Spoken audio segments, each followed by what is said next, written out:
Hello good people, what it is, what it do. It is your boy React with Kesey, and I am back with another reaction. Of course, we got some more WWE. We're going to look right into this. We're going to look at finishers that have never been kicked out of. I'd like to know which ones these are. I'm sure you'd like to know too. So, like the video, subscribe to the channel, and I will always bring back some more content for you guys. You already know what to do. Grab your snack, kick back, relax, and enjoy the show. Let's watch, shall we? And action.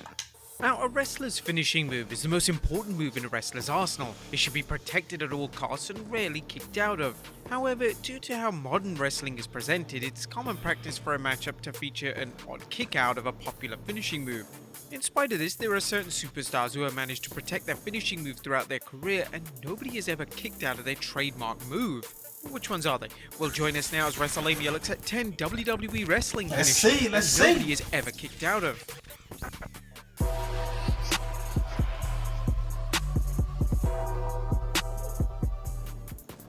Be sure to subscribe and hit that notification bell for daily wrestling videos, and follow us on Facebook for exclusive lists. Number 10, the Banzai Drop. The Banzai Drop was one of the most devastating moves of the 1990s.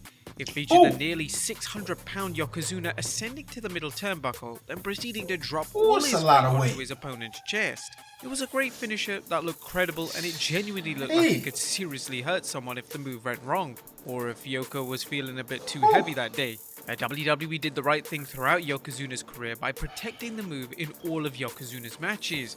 The finishing move was never kicked out of, which is an incredible feat when it's taken into account that Yokozuna has faced a number of WWE's top stars such as The Undertaker, Bret Hart, and even Hulk Hogan. Number 9, the High Cross. When Sheamus debuted in the WWE in 2009, it was clear that he was struggling to find a finishing move that fitted well with his character. Sheamus went between a number of finishers, and the one he used at the beginning was the move known as the High Cross. High Cross was in essence Sheamus' version of Razor Ramon's Razor's Edge. It looked great, but the WWE believed the move was potentially dangerous.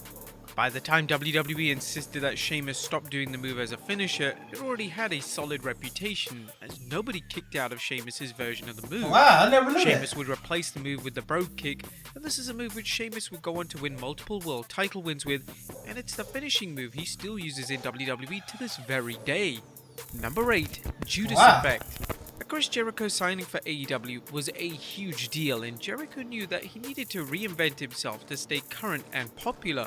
One of the things Jericho did to achieve this was introduce a brand new finisher known as the Judas Effect. This was a spinning back elbow, and to Jericho's credit, Jericho discussed the origin of the new finishing move during a Q&A session, as he revealed, "I was doing some MMA training earlier this year at Dave Bautista's gym, so we did the spinning elbow, and I said, hold on, let's try that a few times and let me see if this can work. And bingo, I had this new finisher.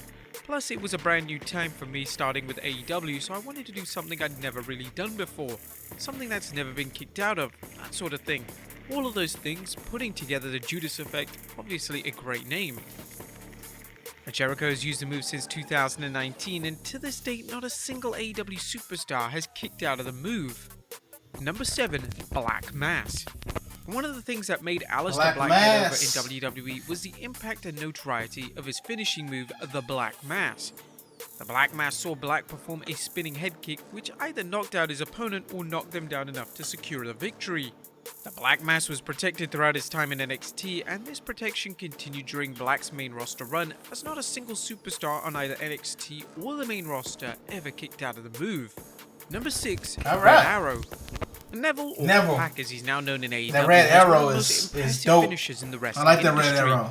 During his WWE career, he predominantly used a top rope finishing move called the Red Arrow.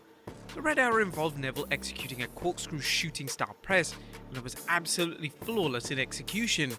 WWE and Neville made the conscious decision to protect the move as much as possible, and it was decided that the move was going to be one of the most legitimate finishes in the entire WWE. During Neville's time in WWE, not a single superstar kicked out of the move, and fans are certainly hopeful that this protection continues in AEW, where he changed the name of the move to the Black Arrow.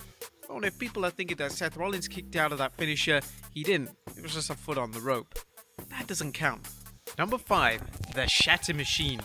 When Scott Dawson and Dash Wilder joined forces in NXT as the Revival, they knew that they needed a hard-hitting finisher which complemented their take-no-prisoners style of pro wrestling.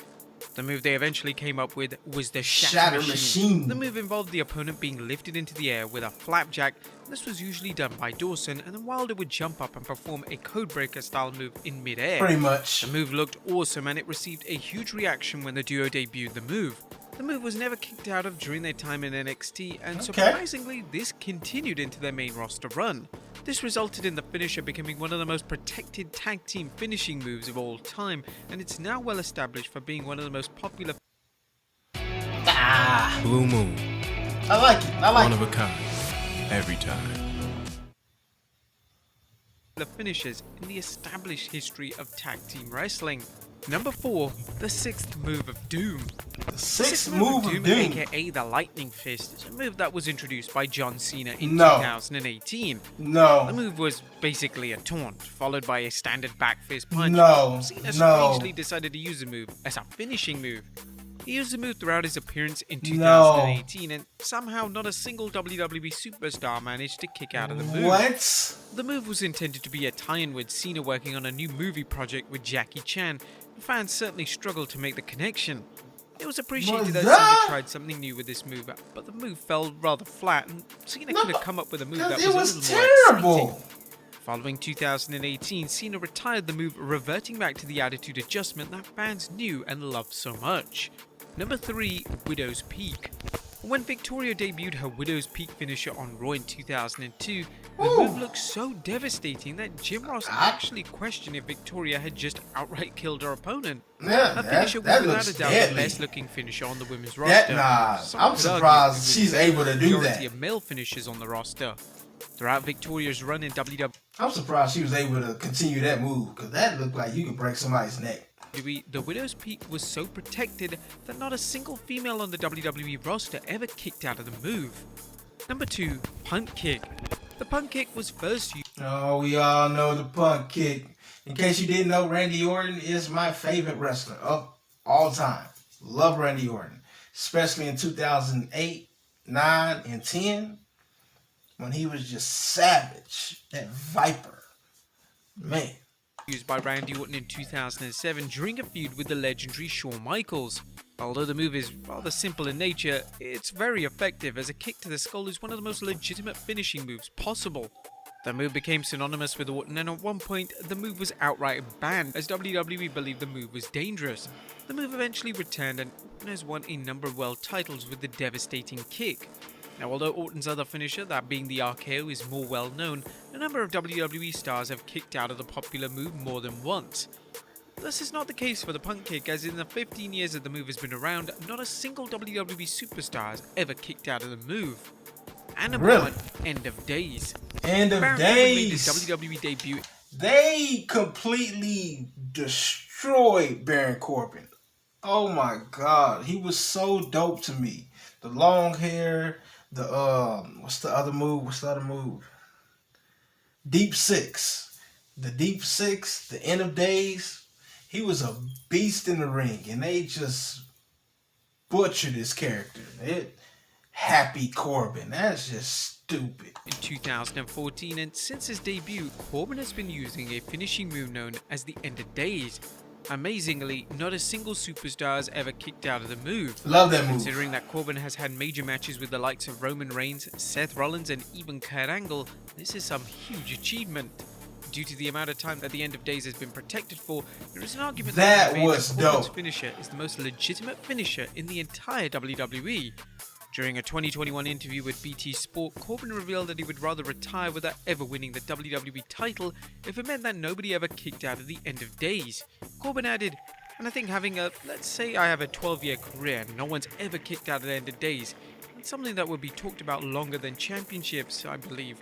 And I'm all about leaving that legacy. Like I said, I want someone to go, oh man, Baron Corbin, he went 12 years, was never a good guy, but his finish nobody ever kicked out of." Hey, he'd rather nobody ever kicks out of his move than to be a champion. Teach his own.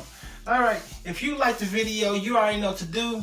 Subscribe to the channel, React with Kesey, and I will be back with some more content as usual, whether that is a try not to laugh or just another reaction for you guys. It is your boy, and let me know in the comments down below which finisher you believe was the most worthy of never had to be kicked out of. To me, it's got to be between End of Days and I forgot the other one. Jesus Christ, the girls finisher. I forgot it already, but you already know what it is. It's your boy React with Kesey, and I will be back, so stay tuned. Peace.